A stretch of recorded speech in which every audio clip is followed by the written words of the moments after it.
Diagnosa kesulitan belajar.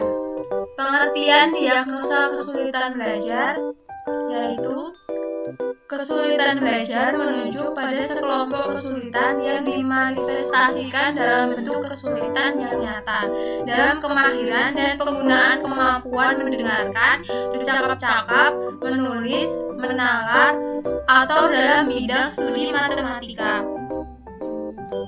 Diagnosis kesulitan belajar adalah semua kegiatan yang dilakukan oleh guru untuk menemukan kesulitan belajar, menetapkan jenis kesulitan, sifat kesulitan belajar, dan juga mempelajari faktor-faktor yang menyebabkan kesulitan belajar serta cara menetapkan dan kemungkinan mengatasinya, baik secara kuratif maksudnya penyembuhan maupun secara preventif maksudnya pencegahan berdasarkan data dan informasi yang ada. Faktor penyebab kesulitan belajar. Di sini yang pertama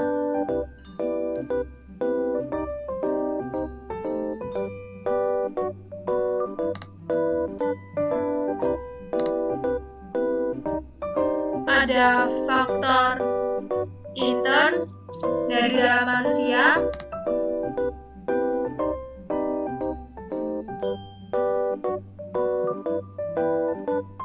yaitu ada cara belajar.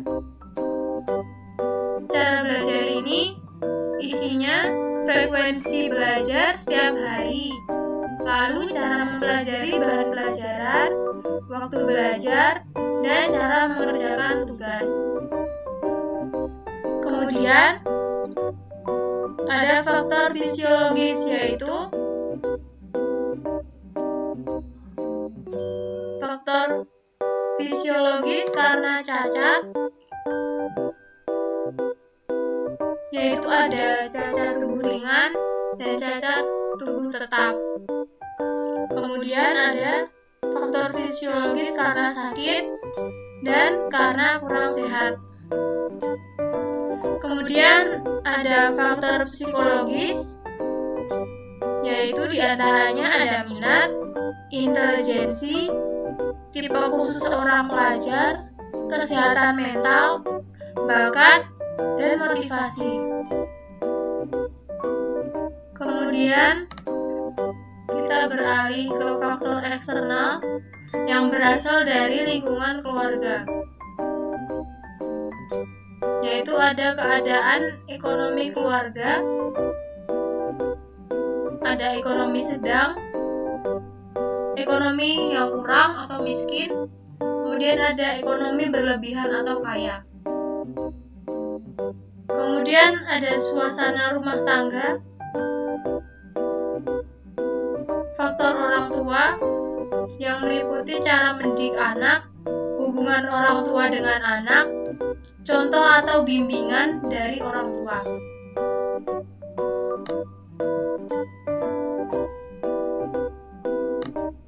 Kemudian ada faktor ekstern dari lingkungan masyarakat, yaitu mass media, misalnya bioskop, TV, surat kabar, majalah, buku komik, dan lain-lain.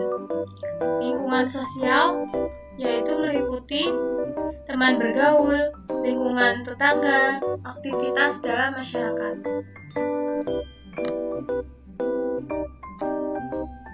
Kemudian ada faktor eksternal dari lingkungan sekolah.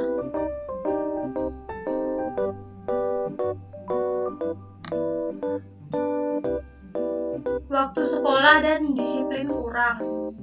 Kemudian ada kurikulum, yaitu adanya pendataan materi, bobot materi pelajaran terlalu tinggi, pembagian bahan tidak seimbang. Kemudian ada kondisi gedung, yaitu lantai tidak becek, licin, dan kotor, ruang harus berjendela, ventilasi cukup, dinding harus bersih, putih tidak kotor, keadaan gedung jauh dari keramaian. Kemudian ada faktor alat, kemudian ada faktor eksternal guru yang meliputi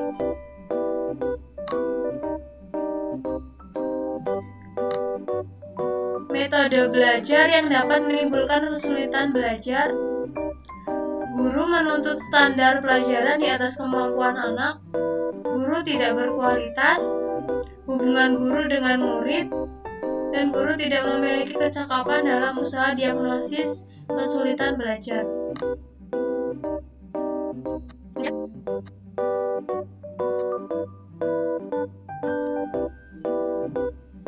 Ada urgensi atau pentingnya dilakukan diagnosa belajar.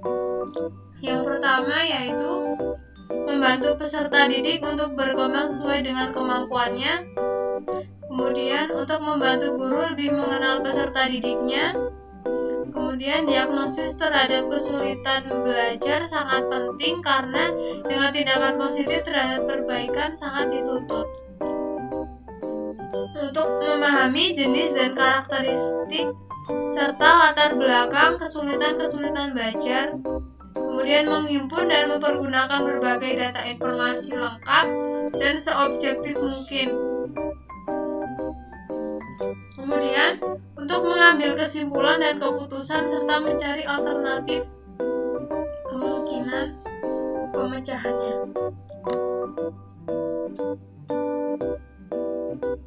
Kemudian, ciri anak yang mengalami kesulitan belajar.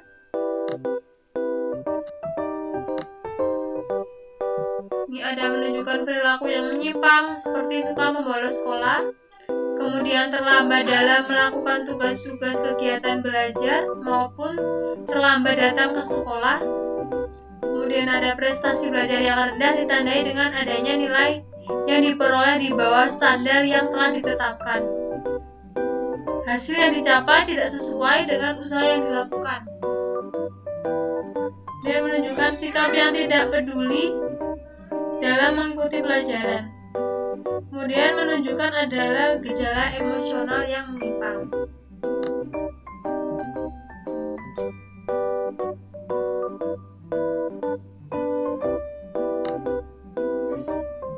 Cara mengenal kesulitan belajar yaitu berkomunikasinya tidak nyambung, sulit memahami konsep bentuk dasar, memiliki potensi kecerdasan atau tingkat intelijensi yang di bawah rata-rata, yaitu skor IQ kurang dari 90. Karena faktor perilaku atau karena faktor akademis, karena faktor kesehatan, terlambat berjalan, terlambat bicara, sulit menguasai warna-warna dasar. Kemudian ada tahapan prosedur.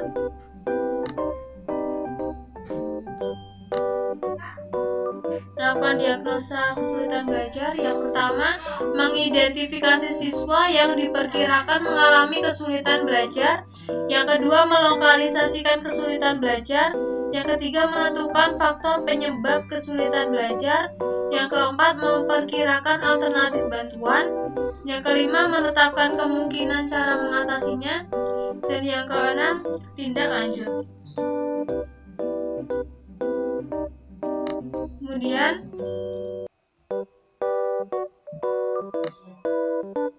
cara mengatasi kesulitan belajar pada anak. Yang pertama itu dengan cara pengumpulan data.